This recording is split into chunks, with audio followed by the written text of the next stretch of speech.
Stumbling, couldn't quite reach the ball either. This is Telfer.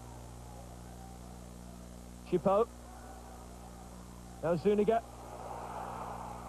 Good save.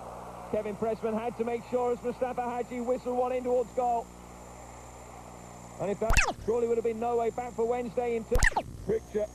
Good save by Pressman.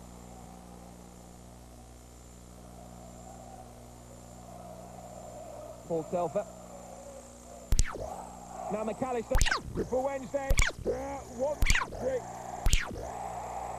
Goal of Shef's 9-year spell in the Premiership. It's been relentless one-way traffic as far as Coventry were concerned.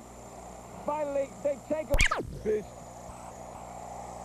Alistair drawing calmly past him.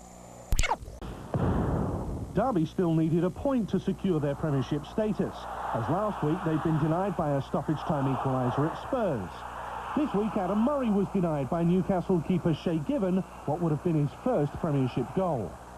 Georgie Kincladze was back to his brilliant best, his dazzling run leaving defenders in his wake. But you sensed goals might be hard to come by.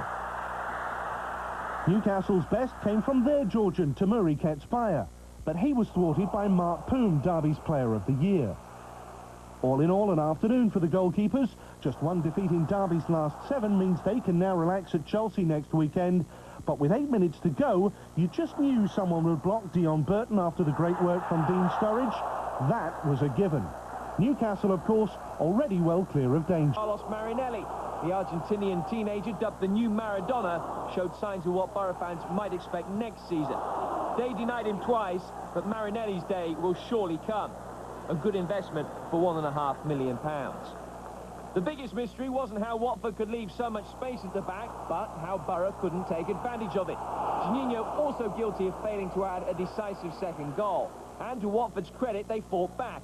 Former Borough man Neil Cox starting a move that was finished by Darren Ward. 1-1 at that stage, hardly a fair reflection of what had been seen. But as the game went on, the better value the Hornets were for a point. Twice, Heiner Helguson missed great opportunities to give Watford just their 6th Premiership win. And as Watford hope to bounce straight back, a lot will depend on Helguson being more lethal in front of goal next season. He should have scored them both. To Mark Schwartz's credit, particularly with the second one, he didn't get either. Fittingly, it was Marinelli who nearly won it. The substitute's performance in the second half, the best part of an average afternoon. Watford will be glad they're not facing him again. The quality of Sunderland's strike partnership of Niall Quinn and Kevin Phillips has been a key factor in the Wearsiders' success following promotion. The big Irishman couldn't quite manage to add to his 14 Premiership goals this season, but before a quarter of an hour had been played, the little Englishman grabbed his 30th of the campaign. Only Andy Cole and Alan Shearer had previously achieved that. So inviting was Nicky Summerby's cross, he hardly had to think about the header. The 26-year-old Phillips has come a long way since leaving non-league Baldock for Watford towards the end of '94. Not for the first time recently, West Ham felt hard done by. Paolo Di Canio thought he'd been fouled by Chris Makin, but referee Neil Barry waved play on. The Hammers' 13th defeat of the season saw them drop to 9th, but at least the yo-yo years seem to be behind them. Liverpool has failed to score in their last 3 matches. They're starting 3 strikers in this one, although Michael Owen not among them, not in the starting lineup. Who's managing this club? The Alley? What was Gerard Houllier thinking? Southampton attacking early. Joe Tessem will challenge and heads the ball on goal, but Sander Westerveld comes up with a great save. That's worth another look. Westerveld getting a hand on it and tipping it up and over the bar. Emil Heskey with a shot that is deflected, but right to Titi Kamara, and he rockets a shot on goal, but Neil Moss says, not on my watch. Moss saving well in this one early on, matching Westerveld in net. Second half now. A nice give and go. Tessem slips through the defense, but again, Westerveld comes up big. Does a good job coming out to cut down the angle and stays low to send the shot away. Later, Jamie Carragher with a shot from about 30 yards out. Not really much of a challenge for Neil Moss. He says, sorry, Your goal cannot be completed as dialed. Please try again later. Liverpool on the attack. Long cross to the back post where Eric Meyer chips it back into the net for a David Thompson header. Not in the net, but in the area, as again, Moss sends it away. Liverpool now attacking off the corner. Moss does well to get a hand on the first ball, but it finds its way to Stefan Anjo. And Anjo just up and over. He had an opportunity there, but it didn't work. Too strong on the header, and we still had no score.